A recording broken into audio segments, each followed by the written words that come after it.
Hockey in Minnesota is different. Here, the game just means more. Hockey creates lore, it creates legends, it creates heroes. It rallies communities, builds storied rivalries, and defines our state. Hockey is who we are. But the game is changing. Even inside the border of the state of hockey, the outside influence of profit is changing the game. The pressure on both players and parents to play and perform at the highest level is turning the game into a business. The goal line is becoming the bottom line. While youth hockey elsewhere leans into privatization, Minnesota has maintained the importance of the hometown hockey program. This is the story of how Minnesota strives to keep hockey local, affordable, and accessible. A model that is leading to better numbers, better players, and a better future for the game. This is our home ice advantage.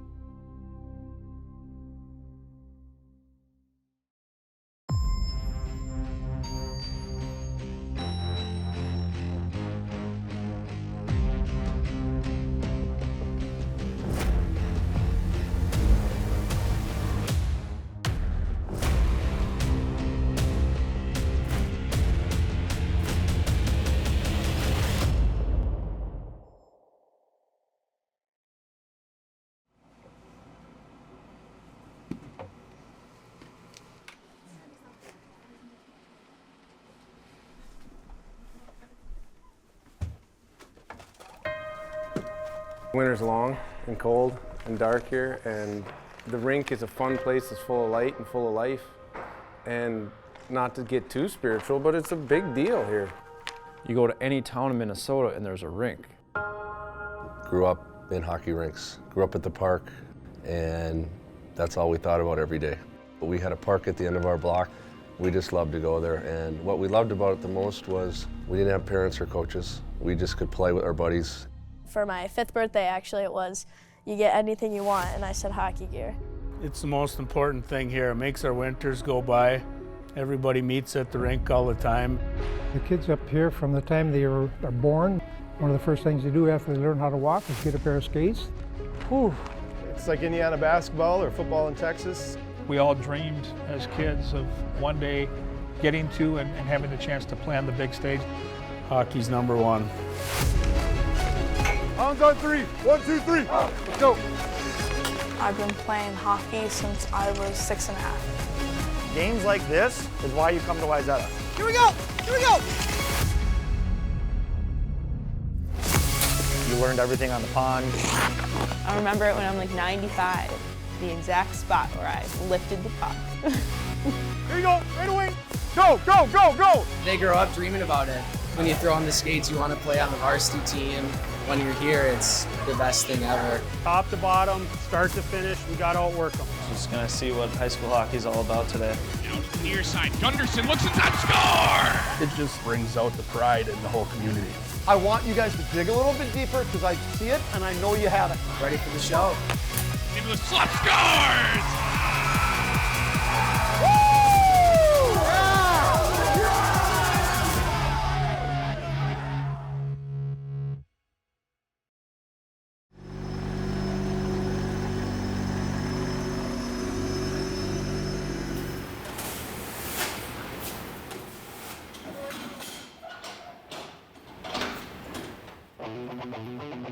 In this state, you're just completely spoiled because any given night you can drive 15, 20 minutes and find elite players.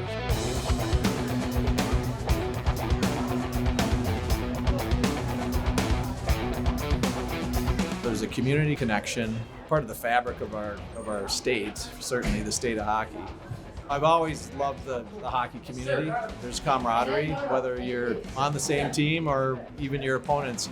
There's always rivalries and they keep everyone on your toes and competitive. So I'm still coming to watch high school games when number 1 plays number 2. You look at some of the smaller communities up north, and hockey is everything. It's still something that brings people to the rink, to the community, and it's a huge sense of pride. It's a part of their culture. It's who they are. And everybody, if it's a Friday night or a Saturday night, everybody is either at that game or they're listening to that game on the radio, because the whole town revolves around the sport, and I think it's wonderful.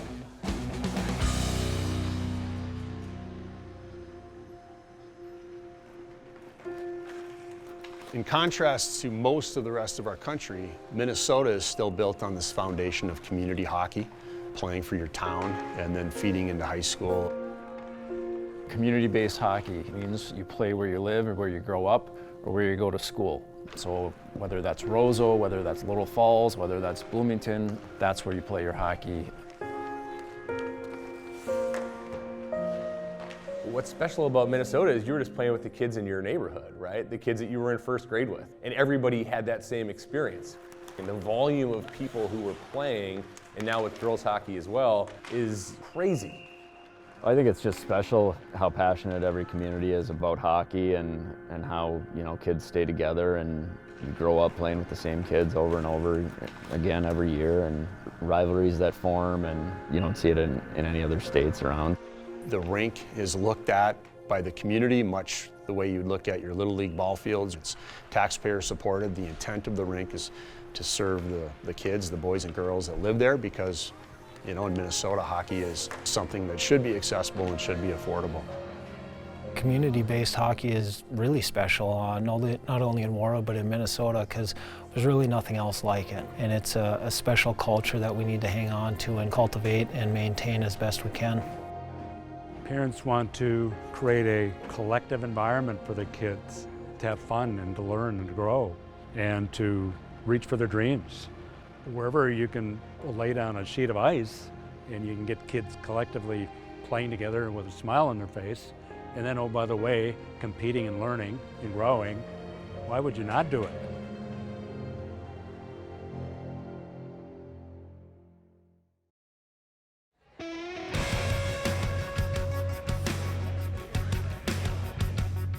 We've all grown up together. I know all the guys in Minnetonka. We've grown up playing against each other, and I mean, we're all friends, but I mean, when we lace it up and get out there, I mean, it's war.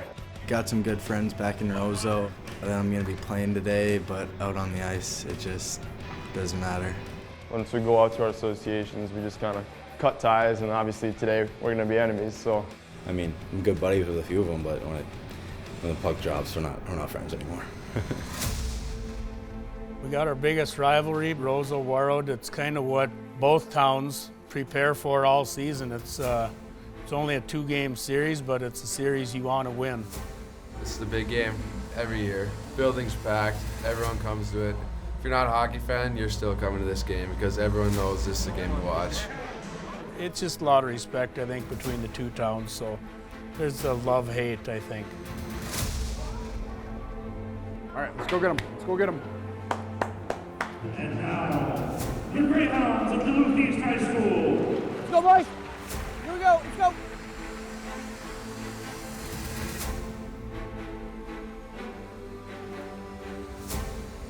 It's a typical Saturday, a big high school hockey game. Crosstown rivals that share the same lake, Lake Minnetonka. I mean, it doesn't get any bigger than Wayzata and Minnetonka playing high school hockey. It's 1 versus number 2 pretty much in the state, and should be good atmosphere here. A lot of kids are here and ready for the show. I think we're just looking forward to a big game today. It's a couple of the best teams in the state, in my opinion. We play them twice a year, so whenever we come together, it's usually a hard-fought game. Just going to kind of see what high school hockey is all about today. All right, boys, hey, games like this is why you come to Wayzata. This is a regular season game of the day in the state. Going to be people everywhere. That's to watch you. You've earned that. That's how it works. So just have fun, play relaxed, and do what we do. I don't know how many of you guys consider the Greyhounds a big rival, but I know the coaching staff does. The point is that our programs don't really like each other. Healthy respect for each other, but we're going to get their best game, and they always get our best game. It's going to be a great atmosphere, great crowd, a lot of fun. But we got to go out and do the right things. Top to bottom, start to finish, we got to outwork them. Back to the Lake Conference, okay? 2 contenders, let's get after it. Let's see where we're at, okay?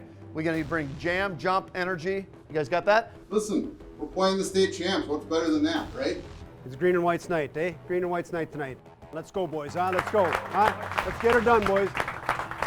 Hounds on 3. 1, 2, 3. Let's go. On you. 2. Here you go. Right away. Go, go, go, go. Skate it. Body, body, body. Out. Plucks him back the other way as Pilgrim scores. Let's battle back, Green. Battle back. Keep it simple. Get to our game. Come on. Let's go. Let's go here. Track. All right, let's go, let's go. Christian, he's got a man with him. Sends it across Gunderson. Score. Let's make him defend here. Nelson got caught out of position and almost went it off, and then they score! Yep. That's how we do it, right there. Go, go, go, go, go, go. Skate it in, set it up. Back the other way into the offensive zone, backhand score! That's one, that's one, that's one. Let's go, let's go. Let's keep it going. Beat him, beat him. Got time, got time. Drops back to the blue line for Comstock, a shot through traffic, score! Stay in it here, stay in it here.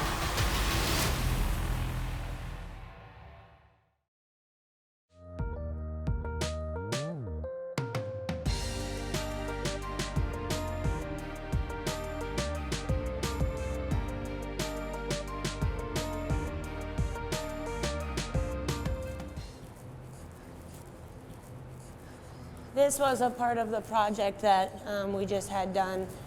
Now that we kind of have a rink and a home, we wanted to get our history up. The old Proctor Arena was like, you leave your equipment there, this stuff froze because it was so cold in there. So we didn't have a locker room there when I was playing. We kind of had one that we could keep our stuff in overnight, but it wasn't like a home. It was, you know, you're sitting on a couple benches and some folding chairs.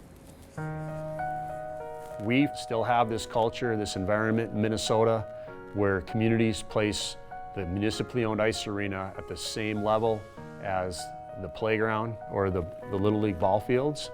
We realize that we need nice facilities for our youth to participate in youth sports. It was a huge thing for me growing up, and it just teaches kids a lot of life lessons. So I believe that the community realized that the old arena was failing and we needed to do something.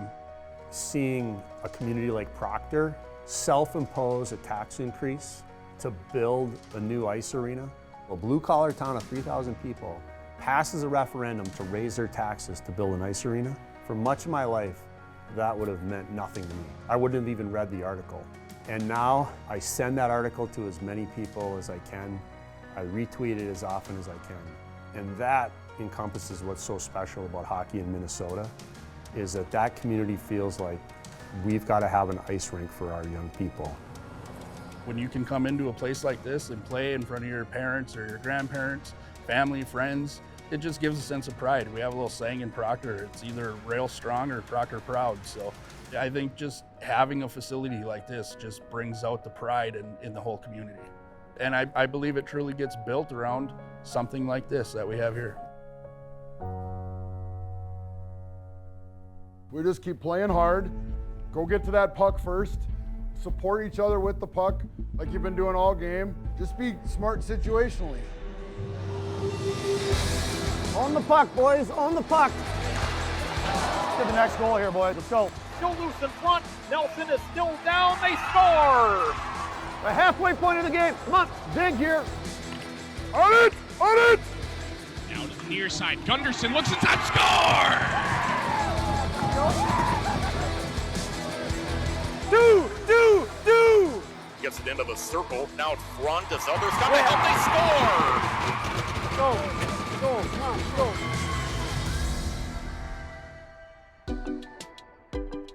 The way it's set up in Minnesota is it is far less expensive to play hockey here. It is far more accessible to play hockey here than it is anywhere else. And there is no more accessible way to get kids into playing hockey for a lifetime. My name is Reeve Ridgway. I grew up in Montclair, New Jersey. When I reached about 10 is when I played for a girls' travel team out in New Jersey.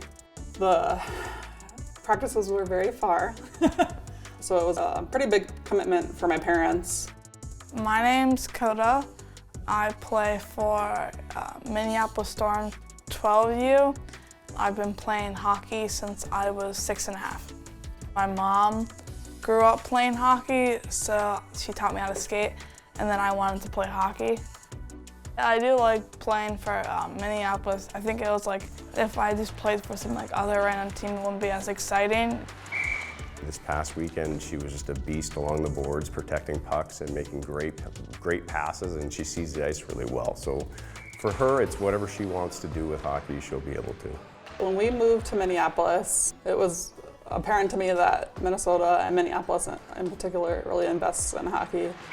Another program called Minnesota Unbounded. It was started by Tina Campa and Meredith Lang. It's 3 teams of all girls of color, coached by all women of color. It's kind of an opportunity for all these girls to know that they're not alone being that one player of color on their association team, but then they can come together in the summer and just have a blast and be their full and true selves.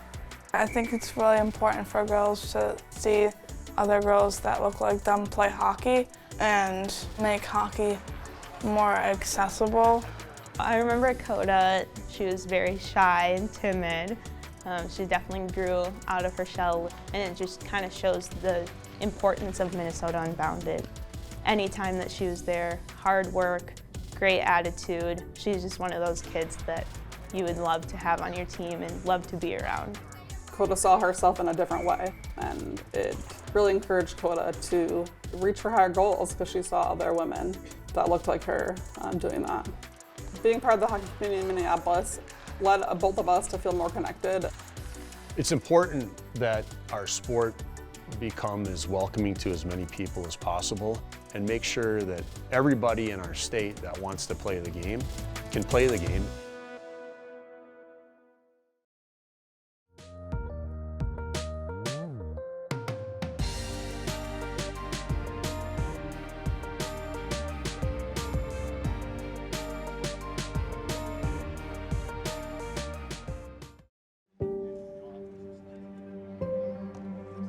In Minnesota, we have volunteers that do almost everything.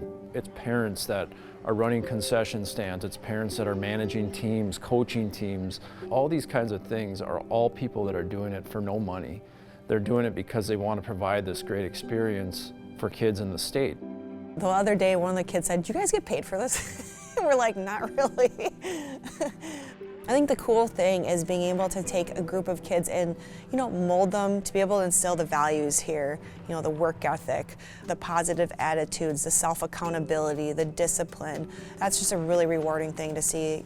I don't look at it so much as giving back. I just look at it as I loved being involved in hockey when I was a kid, and if I'm going to be here every day, I want to be involved with it because it's fun. We're here because we love hockey, and we love teaching kids hockey. And being around kids experiencing hockey is one of the greatest things.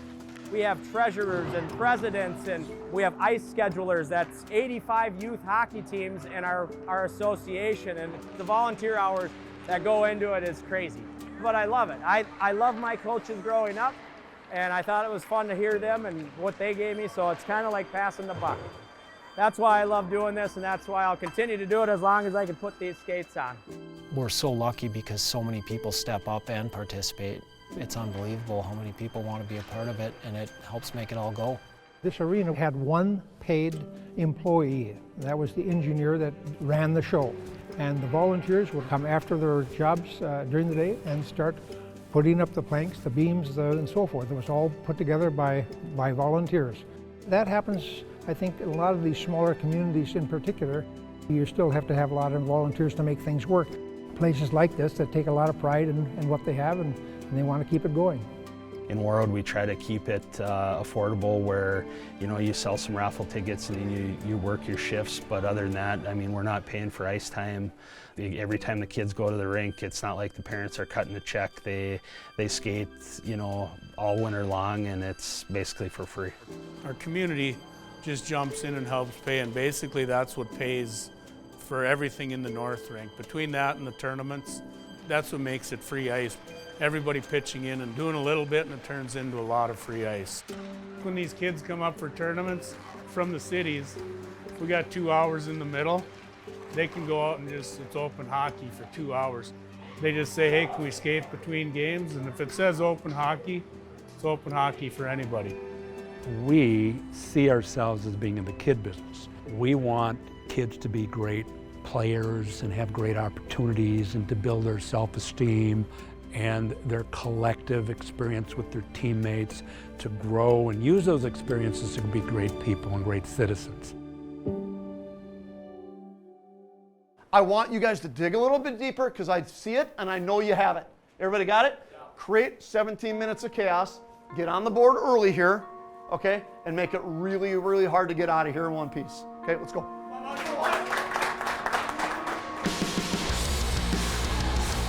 Morgan to the head for Schultz. Schultz scores! Tight, tight, tight! Rebound loose in front, whacked away at in front, still loose in the blue, they score! Woo! There it is. Here we go! Here we go! Working it. Kronstedt saw that one the whole way. The loose Eastern full straight grab and look scores. Yep. There we go. Back for the loop east into the center. Cole Christian into the slap scores! Get on him! Go, go, go! Save was made and they score on the centering feed. Get the next one, Green. Let's get that next one, boys. Stretch pass. And there's a shot. They score! Good luck, guys. We'll see you soon. Good luck. Good game, guys. Good game. Hey, good game, guys. See you in a little bit. Yep. Good job, boys. Let's go, baby! Yeah! Let's go! I go back to work. The first 9 are done. We're at Christmas. We'll reevaluate, see where we're at. You guys self-reflect a little bit, and then we'll move forward. I'm proud of you guys. I love every one of you. But we all need to get better. St. Paul's 30 miles southeast of Andover, but it seems about 1 million miles away right now, doesn't it? I would categorize that as an ugly win, okay? I'm gonna keep saying it. We can score goals, we've proven that. But we should never give up 44 shots. But you know what? The streak's still alive, so I can't complain too much, all right? Good job tonight. See you tomorrow. That was a damn good hockey team right there. We got them back in 2 weeks. Something we can build on. When we get back, going back in Roseau, we got to remember this. But let's build up today, guys. We know what we got to do. So they're a contender. We are a contender. We know where we're at, okay? Now it's who gets better for the next 2 months. Don't look for excuses. We'll figure all that stuff out later, and then we get back to work on Monday. Hell yeah! Woo! Oh yeah, boys! Hey, that was awesome. Big win. Very proud of you. That's the next step that we talked about for late conference win. This is the hardest place to play. And you guys came out the bus and got a W today. Super proud of you. Great job.